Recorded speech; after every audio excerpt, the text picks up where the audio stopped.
Madame la présidente, madame la ministre, mes chers collègues, comme indiqué par ma collègue Annick Billon, 40 ans après, en matière d'éducation prioritaire, nous constatons des manques.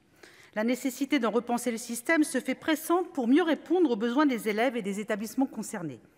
L'expérimentation proposée entre dans cette logique d'améliorer sans pour autant déstabiliser l'existant, qui a apporté sa longue et large contribution à l'édifice. Les situations économiques et culturelles, sociales, familiales sont si diverses qu'elles doivent être abordées de façon protéiforme afin de s'y adapter et de trouver des solutions. Dès lors, ce projet de réforme qui vise une approche plus territorialisée, plus large, peut apporter une réponse. En effet, le zonage, s'il a permis d'identifier des zones à moyens renforcés, porte en lui-même la difficulté d'un effet frontière, hors de laquelle l'éducation prioritaire ne serait plus aussi utile. On le sait, ce n'est pas le cas. La perte du label pour un établissement ou sa fermeture peut en effet faire perdre le statut prioritaire des élèves qui le composaient. C'est absurde. Qu'importe la structure, ce sont bien les élèves qui ne doivent jamais être perdus de vue. Le véritable enjeu est celui de l'accompagnement individualisé. Dès lors, une approche plus fine, en proximité, est opportune, de façon à n'oublier ni école, ni établissement, ni élèves de cet accompagnement renforcé. Des points de vigilance existent néanmoins, car à moyen constant, l'objectif est ambitieux mais difficile à atteindre.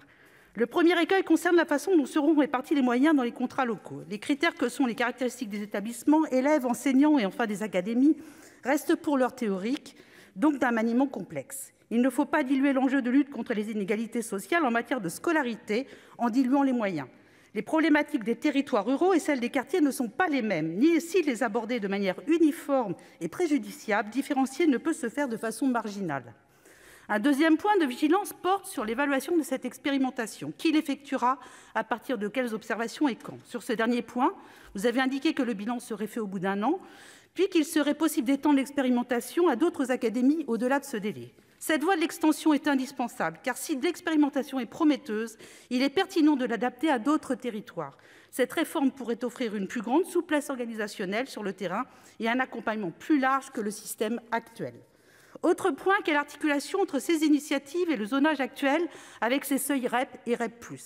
Les territoires éducatifs ruraux que vous avez mis en place visent à accompagner globalement l'enfant en mobilisant tous les acteurs en milieu rural, la communauté éducative et les élus locaux.